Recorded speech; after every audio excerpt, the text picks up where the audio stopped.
hari itu kan kita mau bikin kayak keamanan buat si investor untuk cari keuntungan sama timbal baliknya ke startup kan biar tapi lebih ke arah buat nguntungin investor sih agar bisa terhindar dari penipuan. Nah, yang ide yang pertama tuh kayaknya bakal lebih ke arah membuat layanan auditor gitu di dalam aplikasinya. Terus auditornya tuh dari kita. Jadi kayak investornya sama startupnya nggak bisa apa kerjasama gitu lah, biar nggak terjadi fraud gitu. Nah, Auditor ya.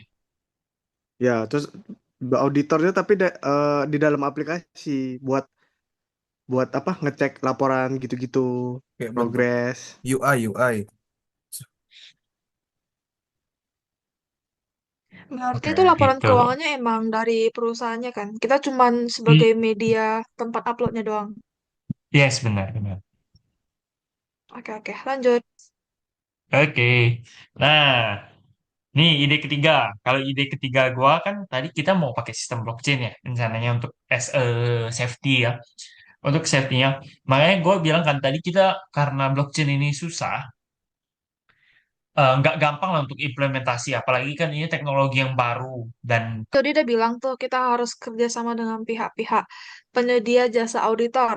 Nah, tapi kan nggak semua orang investor tuh tahu ya kalau misalkan nggak semua investor tuh tahu, tahu cara baca laporan keuangan. Nah, supaya memudahkan nih, kita bisa kasih tombol kayak tanda gimana sih caranya supaya si investor tuh tahu kalau misalkan ini tuh auditnya apakah hasilnya baik atau hasilnya malah riskan untuk diinvestasikan. Nah, maka dari itu ideku itu hasil auditnya nanti itu akan dikasih label berdasarkan hasil auditor yang tadi kita udah kerjasama. Nah, mungkin hasil labelnya itu kita bisa kayak warna kasih tanda centang hijau buat yang tanda aman atau verified. Terus atau mungkin tanda warna kuning itu buat kalau misalkan si laporan keuangannya emang ditemukan kemungkinan nanti ke depannya itu ada rasa-rasa yang mungkin bisa bikin kerugian nanti atau mungkin masih dalam tahap waspada. Terus kita juga bisa bikin kayak ada tombol yang warna merah kalau misalkan hasil auditnya itu buruk banget dan juga sangat riskan buat si investornya. Hmm. hmm, Menurut kalian tombol-tombol gini tuh memudahkan nggak? memudahkan banget sih Atau pastinya. misalkan ada pendapat lain? hmm. Kalau dari aku misalnya ya untuk tombol-tombol ini sebenarnya bukan lebih ke arah tombol sih, lebih ke arah mungkin ada labelnya lah untuk perusahaan startup ini label. Buat suspend kalau mereka udah lewat dari batas tersebut sih. Gimana? Tapi dari aku nih, kenapa tiga Hmm. kali gitu? Karena kalau 4 kali ya kebanyakan.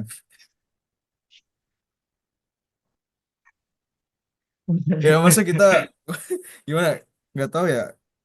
Enaknya 3 kali aja sih. Mungkin mungkin Gimana kalau ya? untuk jumlah sih sebenarnya Dari idenya Brian, dia kan memberikan prediksi mengenai return dan risk. Kalau di sini gue punya ide buat pakai sistem AI. Soalnya kalau misalnya berdasarkan kita pakai usaha manusia, kayaknya buat menghasilkan prediksinya butuh waktu yang lumayan lama. Jadi di sini gue kasih ide buat menggunakan sistem AI berbasis data audit dan performa historis yang berfungsi dia tuh buat menghasilkan prediksi return dan risk investasi secara visual dan mudah dipahami sama investor. Jadi menurut kalian gimana? nah lu sambil tulis dulu Andre biar apa biar kita bisa lihat dan bisa ngasih saran tuh.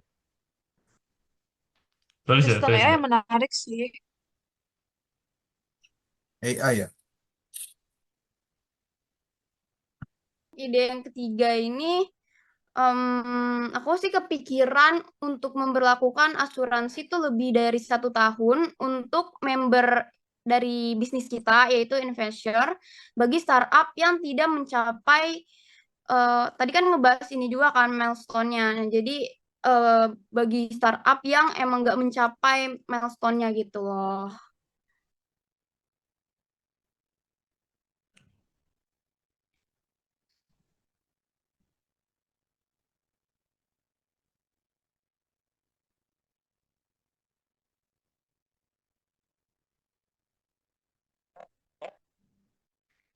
Dari Mungkin kalau aku bisa saran ya, sorry agak motong ya. Kalau mungkin kalau saranku adalah kita memang ngambil premi dulu di awal. Maksudku premi untuk dari sisi startupnya maupun dari sisi investornya ketika mereka mau berpartisipasi itu pasti ada preminya dulu. Nah, tetap kita jagalah untuk kan kita harapannya asuransi ini tidak keluar gitu, tidak terjadi lah.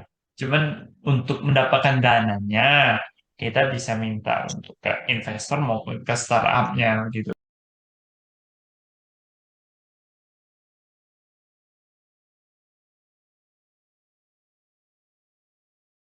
Boleh sih sistem suspend.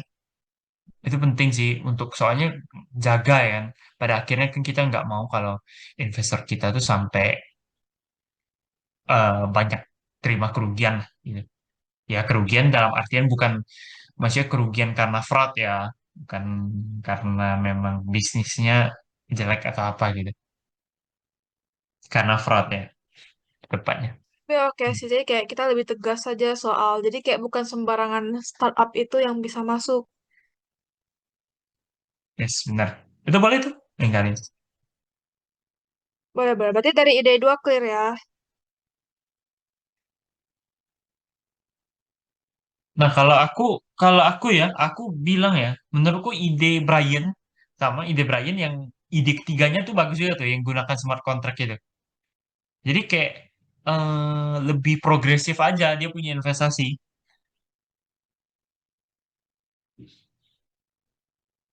Ya, dan juga keamanannya masih lebih terjaga sih kalau memang seperti itu. Cuman perlu diingat bahwa ada kepentingan startup untuk mereka mau menggunakan dana itu. Jadi kita harus mungkin membicarakannya itu dulu. Tapi menurutku itu ide yang bagus. Gimana yang lain? Ya. Hmm. Ya, Gimana tuh yang soalnya, lain?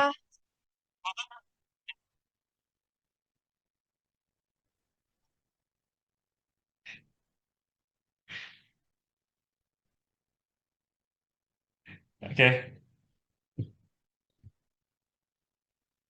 mungkin yang Andre yang ide satu boleh sih yang menggunakan sistem AI berbasis data audit dan performa history. Oh, Yang ide satu Kak. itu kan jadi lebih aman juga kan. Hmm. Boleh, boleh, boleh. Yang AI ya? Iya, Sekarang zaman sekarang iya mah yang harus pakai AI AI. kan. Mm-mm. Gue aku juga juga lihat sih namanya kalau gue. misalkan pakai AI kan, kayak kita bisa, zaman sekarang AI itu terus berkembang. Jadi kalau misalkan kita bisa manfaatin dengan baik, ini bisa ngurangi